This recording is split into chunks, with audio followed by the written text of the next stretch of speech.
Well, we keep things rolling on the holiday weekend. Larry Krueger and Lorenzo Neal with you. Hope you're having a phenomenal third day to your 3-day weekend. And with us on the guest line is Albert Breer from Sports Illustrated. And Albert, thank you for making time on the holiday weekend for us.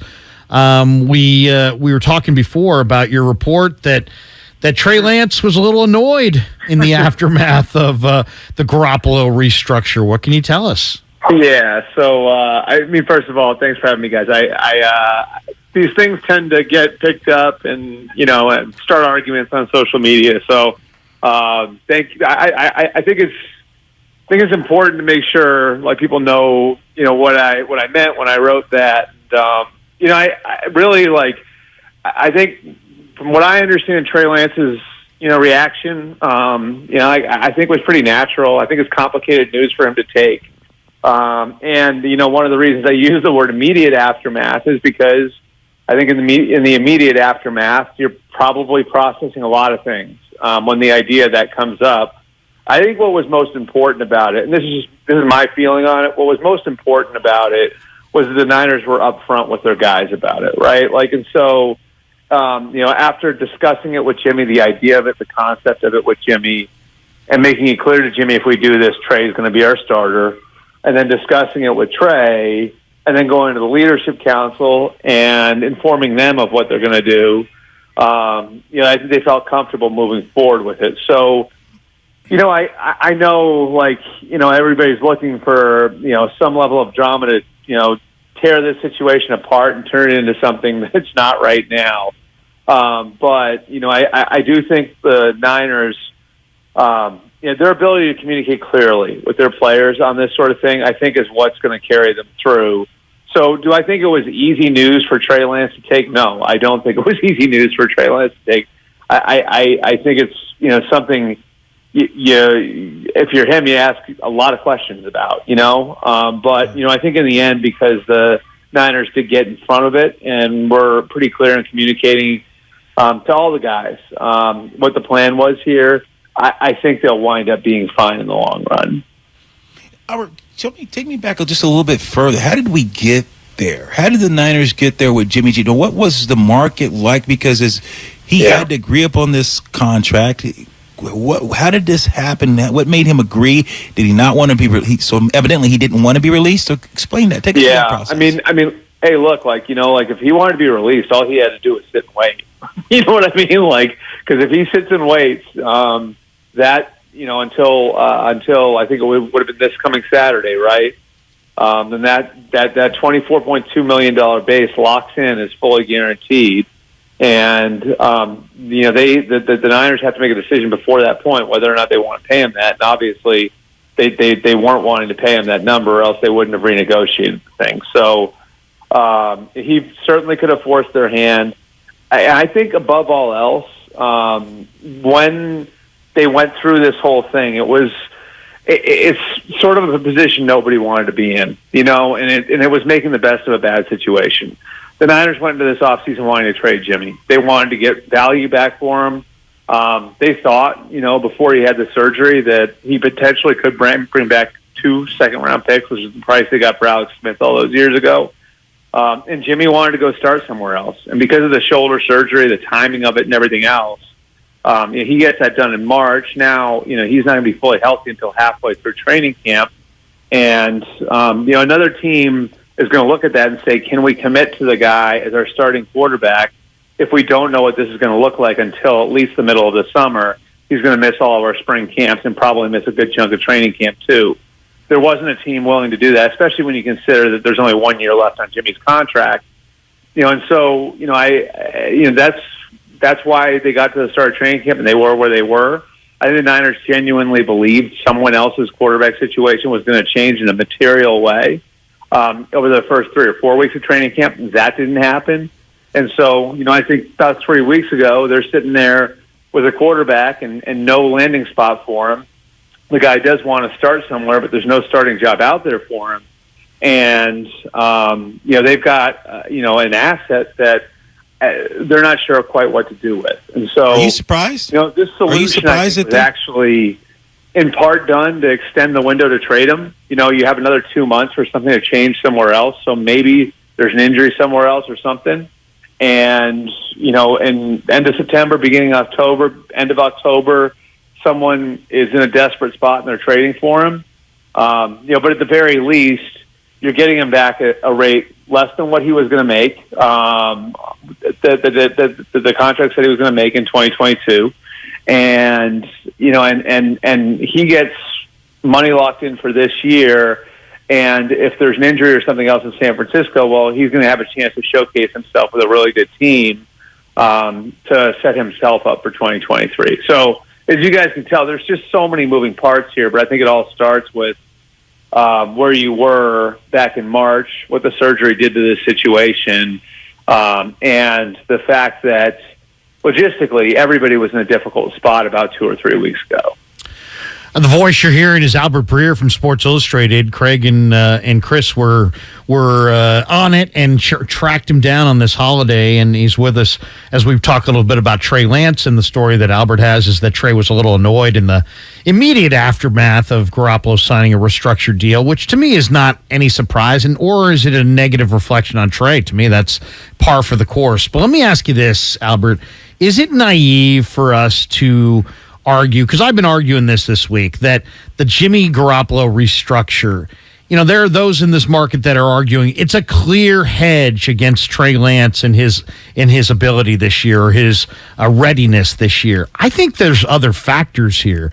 One, you're taking an asset that had no value, and now you've got a valuable asset going into the season. And now you have an insurance policy against Trey, but you also have an asset at a price tag that now makes him totally more tradable. And I've seen so many NFL teams go to such great lengths to protect intel, and nobody knows your intel better than the quarterback. Could this be is the restructure partly in your mind about making sure that intel that the Niners have doesn't wind up in Seattle's room or the Rams' room? Because of, if they had cut Jimmy loose, maybe he winds up in one of those two spots. What do you think?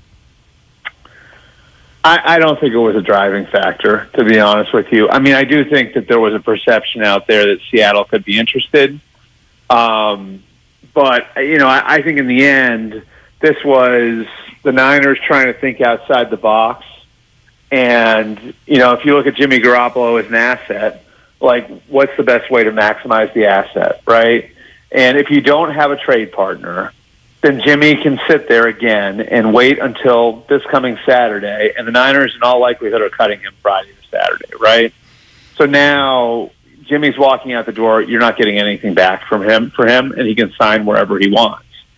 If you negotiate this deal with him and you get this deal done with him, you, like I said, you have the ability to trade him if somebody else's quarterback situation changes in a material way.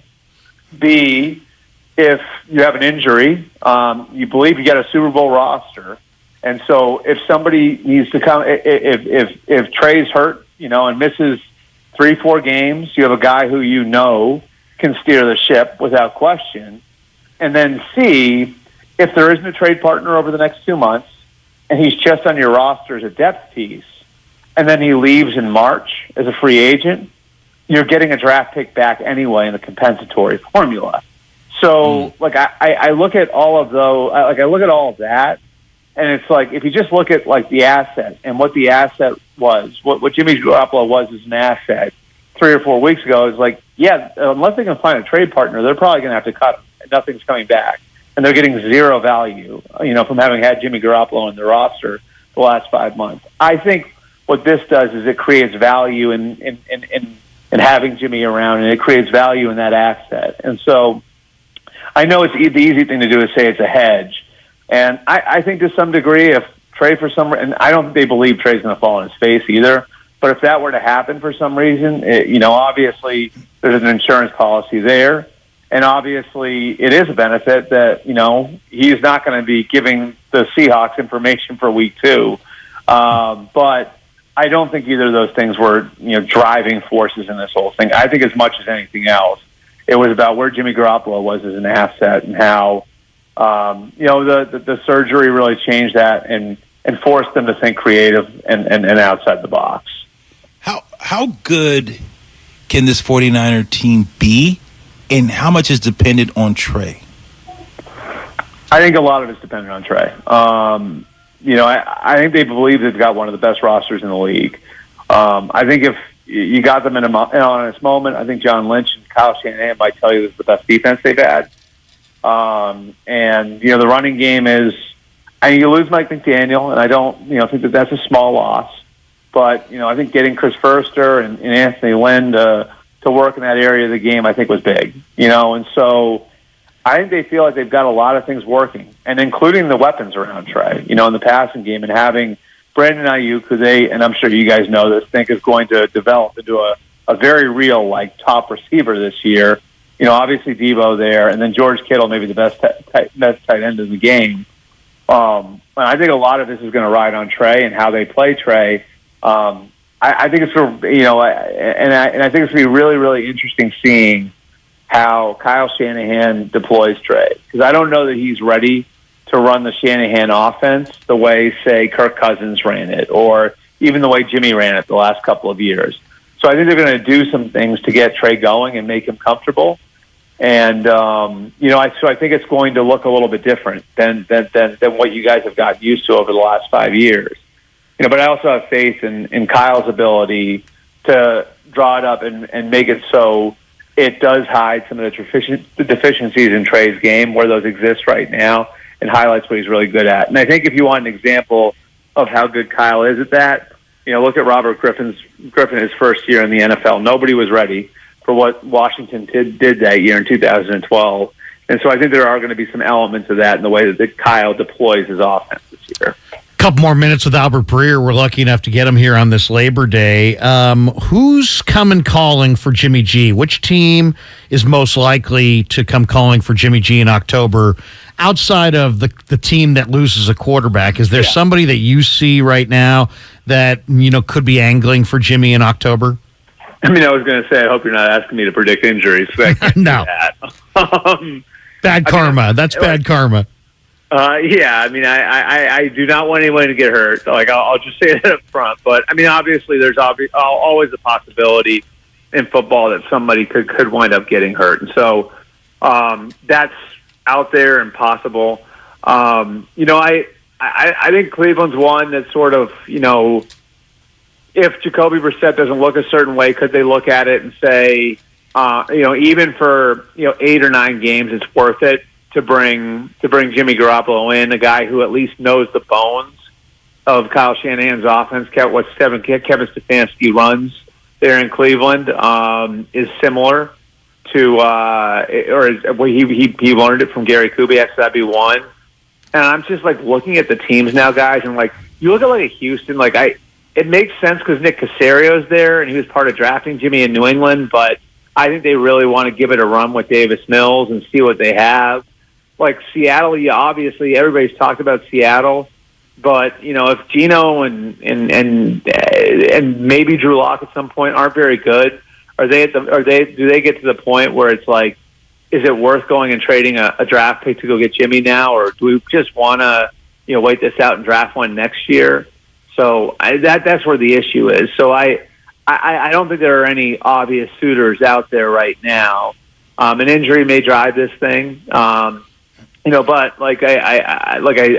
I do think Jimmy's still got some value, as a quarterback, and that's why I think it's important to emphasize that the shoulder injury really was what drove all of this, and it's the reason why they weren't able to get any value back from him. I don't know if they would have hit their price, the price of 2 second-round picks, if Jimmy didn't have the shoulder surgery, if he didn't need the shoulder surgery, but. But I do think that they would have been able to get something good back for him if he hadn't been hurt. Albert, last question. If I were to put you on the spot and tell me right now today, who's your 3 best teams in the NFC? Who would be your order if you had to? I think the layup would be Packers, Rams, Niners. I think I picked the Packers to win the conference. I had the Niners in the NFC title game actually losing to the Packers. So. I think those 3 teams, I think it's much clearer in the NFC. If you ask me right now, I think those 3 teams are probably the top tier, with Tampa right there, knocking on the door. And the only reason I don't have Tampa higher is I worry about their offensive line. Like I see the number of injuries they've had up front. Losing Ryan Jensen, I think, was a really big deal. Capital left in free agency. Ali Marpet retired. So you're completely new, which the Niners are too, by the way. Guard, center, guard, right? And so, I'm a little bit worried about that. I also look at the age of their team, and I don't know. I mean, you played in the league a long time, right? Like, you wonder if there's a possibility that a lot of teams get old, or a lot of guys get old at once. So, I think it's the three I mentioned. I'd say the Eagles, the Bucks are right there knocking on the door. And the Eagles, if Jalen Hurts could take another step, would be the fifth team that I would look at coming into that group. So you asked for three, and I gave you five. There you go. You really deliver. Hey, last one I have for you, and we really did appreciate you jumping on the line with us here on Labor Day. This is, in my opinion, the most compelling story in the NFL this year. I mean, Garoppolo, Lance, Shanahan, the Niners inside their Super Bowl window. They've gotten close. What is the second most compelling NFL story? And give me a surprise team. You've been around. I saw you in Niner camp a few weeks back. I know you've been visiting camps all around the NFL. Give me the surprise NFL team that you're looking for this year as well. As far as compelling storylines go, I'm looking at the list of teams. I just think the overall, quarterback situation in the AFC, and to me, Baltimore, you look at all of them, right? So we've spent a lot of time over the last 6 months talking about Mahomes and Herbert, Allen and Burrow, and how great all the young talent is in the NFC, in the AFC at that position, and how it's going to look that way for the next 10 years or so. I'm really interested to see what happens with Lamar, in Baltimore, because all those guys I mentioned. I mean, Mahomes is the only other one that has an MVP, right? So Lamar's got an MVP. He's in a contract year. Does he do a contract in the next week or so? I'm not sure. I think they're going to make a real effort to get something done, but there's a possibility he doesn't. And, he plays a different way. And he had an injury last year for the first time that really took him off the field for an extended period. So, I think, in real time, we're going to get to see, is this sustainable? Do the Ravens believe it's sustainable by giving him the contract that proves that they believe that? I just think that Baltimore's quarterback situation, not that Lamar wouldn't be the starter for any reason, but I just think where they are with their quarterback right now and where their quarterback is when you talk about perception of what he was a couple of years ago versus how many people see him now, and it's almost like he's the forgotten man behind the other guys who are his age. I just think all of that's really interesting. And as for a surprise team, the Vikings would be the one that I'm sort of looking at, in that, I think it's sort of like the Raiders, and I've given some people the Raiders in the AFC. I think both those teams, you have a new coach, new GM coming in, and those teams came in and were the tendency might be, all right, we're going to tear this thing down and just build really slowly, build it back up really slowly. Those two groups, the groups that went into Vegas and the groups that went into Minnesota, wait a minute, there's some really good players here. Maybe we don't need to tear this down. Maybe we can win right away. And so, I think I pick both of those teams to make the playoffs, the Raiders and the Vikings, because I think that the guys that are coming in are pretty good, and, I think that you look at where they are. And, I mean, the Raiders were in the playoffs last year, and they add a franchise-level player on each side of the ball, and Adams on offense and Jones on defense. And then, I think the Vikings, they've got, a really good veteran core, plus they've got guys like Justin Jefferson who are already really good, young, and should continue to get better. And so I think both of those teams might be a little bit better than people think.